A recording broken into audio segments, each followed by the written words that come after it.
Hey, what's up guys, it's BenBonk and welcome back to the 22nd Slimekeep Devlog. In this devlog I made some massive changes to the slime pet upgrade system. Also, if you're new here, Slimekeep is a fast-paced roguelike where you must kill and capture slimes to stop the corruption that has infected your land. Without further ado, let's get into it. The first thing I worked on was creating a simple debug menu for Slimekeep. I've always wanted to make one of these for testing, so I found this tutorial by Game Dev Guide and decided to give it a shot. After completing the tutorial, I had this kind of scuffed but functional debug menu and added some basic commands that should make testing a bit easier, so that's kind of neat. Next, I started working on the new slime pet upgrade system. Previously, I had to admit the old slime pet upgrade system was pretty lackluster and boring. If you don't know, it used to work by having once a slime is captured, it goes towards a level system where once the player captures enough different types of slimes, the pet's attack damage or attack range can be upgraded, for example. This was okay, but I think it definitely lacked enough impact for the slime pet to be too useful, so it was time to change this. After lots of discussion in my Discord server, link in the description if you want to join, I settled on a kind of new pet currency and upgrade system. Basically, here's the plan. Remember that inventory bar mentioned in the last devlog where slimes that are captured are held? I wanted to make it so you could empty the slimes held in the player's inventory by releasing slimes into a pin on the side of the player's house. What can you use these slimes for? I'll get into that in just a second, but first I got to work on the slime pin system. First up, I created this art for the pin gate and set everything up in Unity. I then got to work on scripting this slime pin and giving the player the ability to release slimes in the pin. After a bit of work, the player can now walk up to the pin entrance and a pop-up will appear prompting the player to press E. Once the player presses E, the player will then be locked in place and won't be able to switch from the capture gun. I also added a pop-up prompting the player to go and capture slimes if there are no slimes in the player's inventory. But did you know you can add Slimekeep to your Steam wishlist inventory just by wishlisting the game? Please consider doing that, it really helps out with the Steam algorithm and lets you know when the game releases or goes on sale. Link in the description. But moving on, I previously set up the slime inventory by making a list of enemy data classes, so I added on a sprite variable that would hold a capture slime sprite to this class. I then used this class to create slime instances that would roam in the pin. I basically just set it up so that when the player releases slimes, it'll loop through the slimes in the player's inventory and create a pin slime based using each captured slime's sprite. Here's this in action. When the player presses E, every 0.5 seconds a pin slime will spawn, but these pin slimes didn't actually have any functionality yet, so I wrote some code that would get the slimes moving out of the capture gun, moving around to random positions in the pin using tweening. So now, the slimes could smoothly leave the capture gun and occasionally move around in the pin. With that said, I think it's a good time to explain what these slimes in the pin will be used for. And that is unique upgrades for the slime pet. I wanted to make impactful upgrades, but I also wanted to have slimes that you capture directly affect what kind of upgrades you can purchase for the pet, so the player actually has to think about what kind of slimes they want to capture. To achieve this, I wanted to split slimes up into a few general different categories for upgrades, so I drafted out some ideas and eventually settled on 5 different categories. These categories were Ranger, Brute, Assassin, Specialty, and Passive. To briefly explain all these categories, Rangers are slimes that have ranged attacks such as the Projectile or Wizard Slime. Brutes are more heavy, melee slimes with a decent amount of health, such as the Square or Splitter Slime. Assassins are lighter melee slimes with less health but still with deadly attacks, such as the Assassin or Bomb Slime. Specialty slimes are just slimes with special or unique abilities, such as the Poison or Splitter Slime. And finally, passive slimes are slimes that don't directly damage the player, but instead help other slimes or debuff the player, such as the Shield Slime. So that's cool and all, but how do you actually purchase upgrades? That's where my idea for the Slimeinator came in. The Slimeinator is a panel on the front of the pin where the player could purchase currency-specific upgrades from a list of upgrades.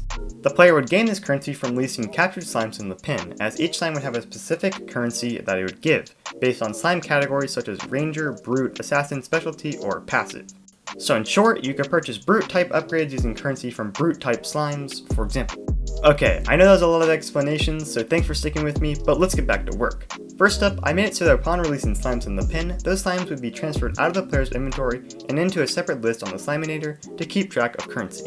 Moving on, I set up a prompt for the Slimeinator and made it so that when you press E, this panel will pop up with some neat tweening effects. I then added this upgrade panel with some new art and some logos for the different types of currency. Next, I started setting up the different types of enemies inside the enemy data class. I just made 2 different enums because I decided that I wanted to allow slimes to hold up to 2 different currency types instead of just one if needed. Now, from each type I can manually select which currency type that slime should adhere to. I then set this up in the Slimeinator panel and made it so that the currency will update based off the slimes in the pin. If a slime has two different types of currency, it'll just split the currency evenly between those two different currency types. If not, it'll just give all the currency to one specific type. And if you're wondering where these numbers are coming from, it's just based on how many slime balls that slime was going to drop. Next up, I want to make some pop-ups for the different types of currencies to give a little bit of an explanation to the player. So I just wrote some short descriptions and created a super simple hover pop-up manager for these pop-ups. Now, when the player hovers over each different currency text, a little informative pop-up will appear, which I think is a nice touch. Another small feature I wanted to work on was displaying which specific slimes in the pen are giving what currency. I got to work and eventually created a template to use for each slime in the pen that just included a picture of the slime, the currency type, and how much currency that slime was giving. I then just created another template for slimes that have more than one currency type. With all that done, I wanted to be able to infinitely display slimes in the pen because right now the panel could hold up to only 9 slimes, and I didn't want to limit the player from adding slimes to the pen. So I started setting up a grid layout group and scroll rect. In all my years of using Unity, I've never really messed around with infinite scrolling bars, so this was a bit of a learning experience for me. But eventually I got things working, and overall I'm really happy with this panel, as I truly believe that these small UI additions can really improve user experience. The next small thing I want to address was slimes releasing a bit too slowly into the pen, especially when there are a lot of slimes to release. To fix this, I had an if statement to decrease the time between slime spawns if there are more than 5 slimes in the capture gun. And now would probably be a good time to explain my plan for this slime pet upgrade skill tree. As you can see, there are 5 kinds of columns for upgrades. For each column, the player will need to use their different types of currencies to purchase upgrades in those columns. For example, the first column uses ranger currency, the second column uses brute currency, and so on. Additionally, there are 3 main tiers for upgrades: Tier 1, Tier 2, and Tier 3. These are just the different rows of upgrades seen here. For Tier 1, these would be simple stat change upgrades, such as giving the player more attack range or movement speed, nothing too complex. Tier 2 would take it a step up, and these upgrades could alter how the slime pet behaves. For example, making the slime pet shoot a projectile instead of melee attacking, or giving the slime pet a chance to one-shot slimes upon attacking them. Finally, Tier 3 would take it another step up, offering very powerful attacks to seriously damage or debuff slimes. So that's how tiers worked, but another feature I wanted to implement was locking upgrades, since this upgrade system was formatted in a skill tree. This just basically meant the player could not purchase a Tier 2 upgrade until they've purchased at least one Tier 1 upgrade for the same currency type. And once the player purchases one of those Tier 1 upgrades, they won't be able to purchase the other Tier 1 upgrade for the same currency type. Sorry if that's a lot to chew on, but hopefully it'll make sense in just a bit, so let's get to work. First, I worked on creating pop-ups for each of these upgrades. I just used the same hover pop-up system mentioned before to create a price and description pop-up for the upgrades. And you can see this is how it looked in action. And I then proceeded to add this pop-up to every upgrade on the panel, which was pretty time consuming. This was a nice start, so I transitioned to drafting out some ideas for the different types of upgrades. This also just took a few days and brainstorming to get it wrapped up, but by the end I had a rough idea for all the upgrades I wanted to implement for the slime pet. I then moved on to drawing little logos for each of these upgrades in the panel, which ended up looking like this in game. It was now time to get to filling the pop-ups up with necessary information. This was painstaking to say the least. I had to write a description and insert the title into over 20 different pop-ups. But I powered through and got the job done eventually. I also worked on a Slimeinator upgrade script that could handle upgrades being interactable or not. I gave upgrades a blue tint when they aren't interactable and set it up so that a pop-up box will not pop up if the upgrade is uninteractable. I then worked on the upgrade locking and unlocking system, so now upgrades would lock and unlock respectively. Another small feature I added was implementing a system where if the player didn't have enough currency for a certain upgrade and tried to buy an upgrade, the currency UI responding to that upgrade would just have a small little shape. I then spent some time setting up all the different enemy types for all the different enemies. I won't go over each right now, but I just tried to give each a good fit for each slime. The last thing I worked on the panel for now was making so when the player purchases an upgrade, that upgrade will turn a green tint to make things a bit more clear to the player. Now, I decided to take a bit of a break from the Slimeinator to patch up a few bugs and small things that I wanted to get out of the way. One issue with the capture gun, for example, was that the player could start capturing a slime after the pet is in its attack state. The pet will then continue to attack the enemy and disrupt the capture, which felt really unnatural. So I worked on a fix for this and just made sure the slime pet's target isn't being captured, and if it is, the slime pet won't be able to deal damage. Another issue I found was that when the player stops a capture on any slime, that slime will enter a really weird stuck state and become uncapturable. It turns out I just needed to add some checks in the panic state move function, and we're pretty much good. At this point, there were still a few more capture gun related bugs, but I couldn't quite replicate them consistently, so I just moved on. Eventually, I realized that pin slimes wouldn't roam randomly and always end up making their way over to the right side of the pin. Thankfully, this was an easy movement fix, but I was still annoyed by how the pin slimes were layered as it was completely random. So I created a simple script to order slimes based on their Y values, which I think was an improvement and made things look a bit more natural.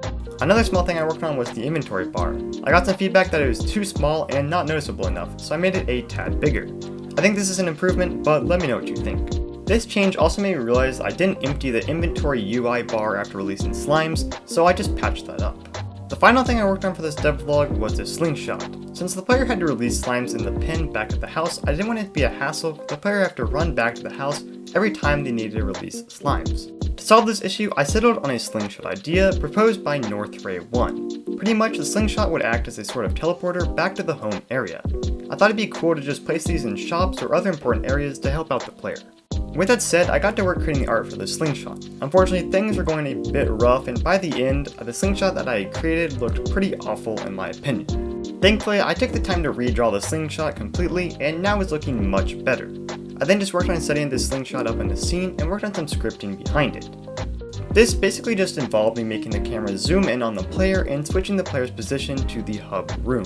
So here's what this looked like in game. I know there isn't a cool slingshot animation or anything, and I know I took the easy route, but I just really didn't feel like spending an extra few days on the slingshot just to make it look a little more polished. But what I did do instead was I added some fisheye post-processing effects, which looks pretty neat in my opinion, and I also added in a simple idle animation for the slingshot to give it some life. And that was the slingshot for you. But before I end this devlog, small update life-wise, in-person school has started back up for me. Unfortunately, this means I won't have as much time as I previously had to work on Slimekeep and other game dev / YouTube stuff.